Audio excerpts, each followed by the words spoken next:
Israel এবং যুক্তরাষ্ট্রের কৌশলগত স্থাপনায় ইরান এমন সব নিখুঁত হামলা চালিয়েছে যা সামরিক বিশ্লেষকদের হতবাক করে দিয়েছে। একের পর এক নির্ভুল টার্গেট, সমন্বিত ড্রোন আক্রমণ আর কৌশলগত হামলার ধরন দেখে পশ্চিমারা প্রশ্ন করছে ইরান রাতারাতি এত শক্তিশালী হয়ে উঠল কিভাবে। কিন্তু বাস্তবতা হলো ইরানের এই সক্ষমতার পেছনে রয়েছে একটি জটিল আন্তর্জাতিক নেটওয়ার্ক। একদিকে রাশিয়ার স্যাটেলাইট ও গোয়েন্দা তথ্য, ড্রোন যুদ্ধের অভিজ্ঞতা এবং অন্যদিকে চীনের প্রযুক্তি ও ড্রোনের সরঞ্জাম সরবরাহ মিলে এই গোপন নেটওয়ার্ক গড়ে উঠেছে। রাশিয়া আর চীন সক্রিয়ভাবে এই যুদ্ধে অংশগ্রহণ না করেও পরোক্ষভাবে ব্যাপক লাভবান হচ্ছে। ফলে এই সংঘাত এমন এক বৈশ্বিক প্রতিযোগিতায় পরিণত হয়েছে যেখানে প্রকৃত বিজয়ীরা যুদ্ধক্ষেত্রে না থেকেও যুদ্ধের ফলাফল নিয়ন্ত্রণ করছে। রাশিয়া ও চীন কিভাবে ইরানকে সহায়তা করছে এবং এই যুদ্ধ থেকে রাশিয়া ও চীন কিভাবে লাভবান হচ্ছে সে সম্পর্কে আলোচনা করা হবে কি কেন কিভাবে এই পর্বে। এ ধরনের তথ্যভিত্তিক ভিডিও তৈরি করতে ব্যাপক গবেষণার প্রয়োজন হয়, আর গবেষণার জন্য নির্ভরযোগ্য বই খুঁজে পাওয়াও একটি বড় চ্যালেঞ্জ। এক্ষেত্রে কার্যকর একটি সমাধান হতে পারে বিডি বুকস, যেখানে প্রয়োজনীয় রিসার্চ বই সহজেই পাওয়া যায়। এছাড়াও বিডি বুকসে রয়েছে আপনার প্রয়োজনীয় প্রায় সকল ধরনের বইয়ের এক বিশাল ও সমৃদ্ধ সংগ্রহ। এটি শুধুমাত্র একটি অনলাইন বুক স্টোর নয়, বরং জ্ঞান, কৌতূহল ও ভালোবাসায় গড়ে ওঠা বইপ্রেমীদের জন্য এক অনন্য স্বর্গরাজ্য। বর্তমানে বিডি বুকসে চলছে বাছাইকৃত ঐতিহাসিক ও রাজনৈতিক বইয়ের উপর বিশেষ ছাড়। ভিডিও ডেসক্রিপশন ও পিন কমেন্টে দেওয়া লিঙ্ক থেকে ইতিহাস ও বিশ্ব রাজনীতির বাছাইকৃত বইগুলো কিনতে পারবেন।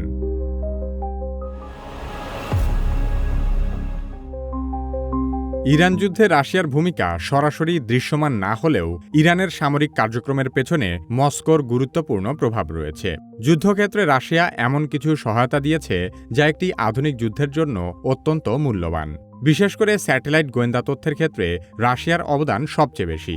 বিভিন্ন প্রতিবেদনে বলা হয়েছে রাশিয়া ইরানকে মার্কিন যুদ্ধজাহাজ, বিমান এবং সামরিক ঘাঁটির অবস্থান সম্পর্কে নিখুঁত তথ্য সরবরাহ করেছে।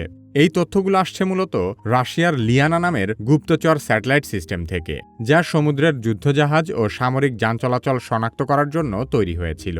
ফলে ইরান শুধু আন্দাজের উপর নির্ভর করে হামলা করছে না, বরং নির্দিষ্ট লক্ষ্যবস্তু চিহ্নিত করেই আঘাত হানতে পারছে। ইউক্রেনের প্রেসিডেন্টও দাবি করেছে রাশিয়ার স্যাটেলাইট মধ্যপ্রাচ্যের বিভিন্ন মার্কিন ঘাঁটির ছবি তুলে ইরানের কাছে সরবরাহ করছে। রাশিয়ার এই প্রযুক্তিগত সহায়তা ছাড়া ইরানের পাল্টা আক্রমণ এতটা জোরালো হতো না। রাশিয়ার সহায়তার আরেকটি গুরুত্বপূর্ণ দিক হল ড্রোন যুদ্ধের অভিজ্ঞতা ও কৌশল। ইউক্রেন যুদ্ধে দীর্ঘদিন ধরে ড্রোন ব্যবহার করে রাশিয়া যে অভিজ্ঞতা অর্জন করেছে তা সরাসরি ইরানের কাছে পৌঁছে দিয়েছে। ইরান যেভাবে হামলা করছে, বিশেষ করে প্রথমে ড্রোনের ঝাঁক পাঠিয়ে মার্কিন বা ইসরায়েলি প্রতিরক্ষা ব্যবস্থা দুর্বল করে দিচ্ছে, তারপর নির্দিষ্ট লক্ষ্যবস্তুতে আঘাত হানছে। এটি অনেকটাই রাশিয়ার ব্যবহৃত কৌশলের প্রতিফলন। শুধু কৌশলই নয়, প্রযুক্তিগত দিক থেকেও রাশিয়া ইরানকে সহায়তা করছে।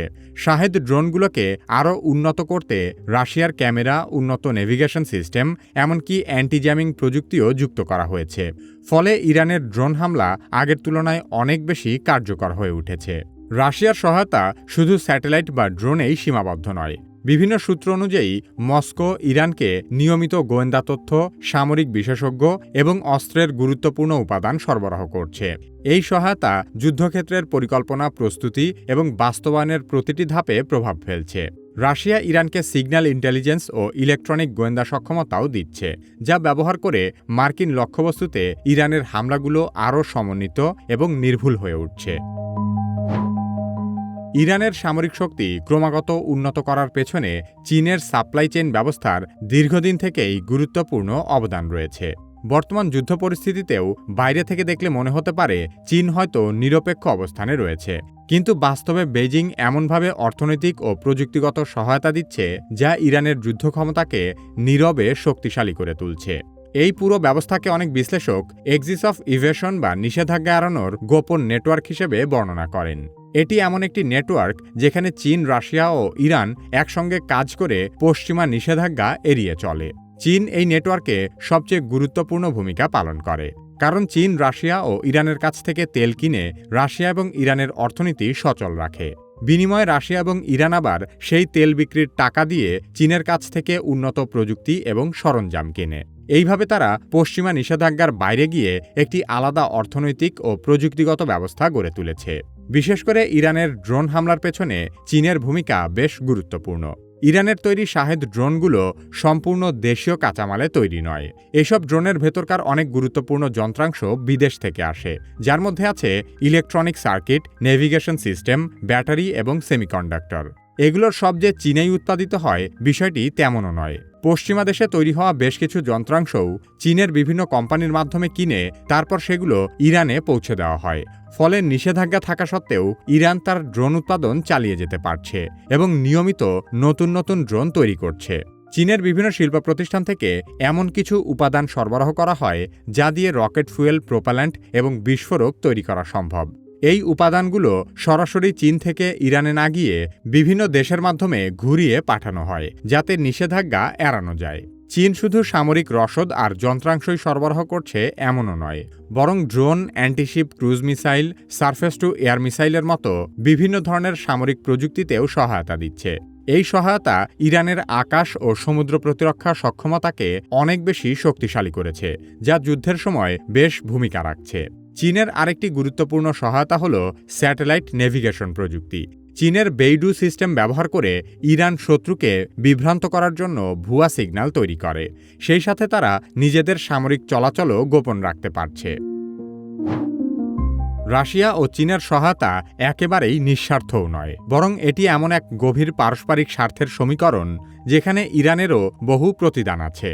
ইউক্রেন যুদ্ধ শুরু হওয়ার পর মস্কো যখন পশ্চিমা নিষেধাজ্ঞার চাপে পড়েছিল, তখন ইরান রাশিয়াকে ড্রোন, গোলাবারুদ কামানের শেল, আগ্নেয়াস্ত্র, স্বল্পপাল্লার ব্যালিস্টিক ক্ষেপণাস্ত্র, হেলমেট ও বডি আর্মার দিয়েছিল।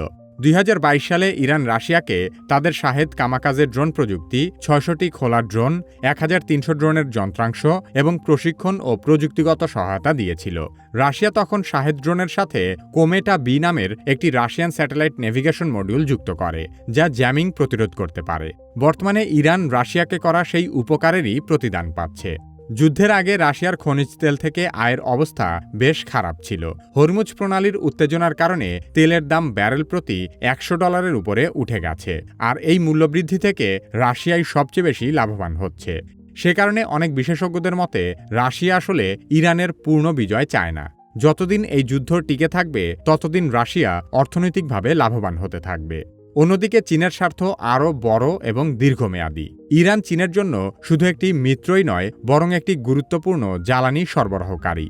দীর্ঘমেয়াদী চুক্তির মাধ্যমে চীন ইরান থেকে কম দামে বিপুল পরিমাণে তেল পাচ্ছে, যা চীনের অর্থনীতি চালাতে অনেক বড় ভূমিকা রাখছে। সেই সাথে চীন ও ইরান উভয়েই ডলার ব্যবহার না করেও তাদের বিকল্প অর্থনৈতিক ব্যবস্থায় লেনদেন চালিয়ে যেতে পারছে। এই যুদ্ধের কারণে তেলের বাজারে যে অস্থিরতা তৈরি হয়েছে সেটিও চীনের জন্য কৌশলগত সুযোগ এনে দিয়েছে, কারণ তারা আগে থেকেই বিপুল পরিমাণ ইরানি তেল সস্তায় কিনে মজুত করে রেখেছে। শুধু অর্থনৈতিক দিকই নয়, ভূরাজনৈতিক দিক থেকেও চীন লাভবান হচ্ছে। যুক্তরাষ্ট্র যখন মধ্যপ্রাচ্য নিয়ে ব্যস্ত, চীন তখন এশিয়া ও বৈশ্বিক বাণিজ্যে নিজেদের প্রভাব বাড়ানোর সুযোগ পাচ্ছে। সেই সাথে চীন যুক্তরাষ্ট্রের সামরিক কার্যক্রম গভীরভাবে পর্যবেক্ষণ করে তাদের ভবিষ্যৎ কৌশল আরও উন্নত করার সুযোগ পাচ্ছে, যাতে করে মধ্যপ্রাচ্যের যুদ্ধ আরও দীর্ঘায়িত হলে চীন যেন সুযোগ বুঝে তাইওয়ান দখল করে নেওয়ারও ঝুঁকি নিতে পারে।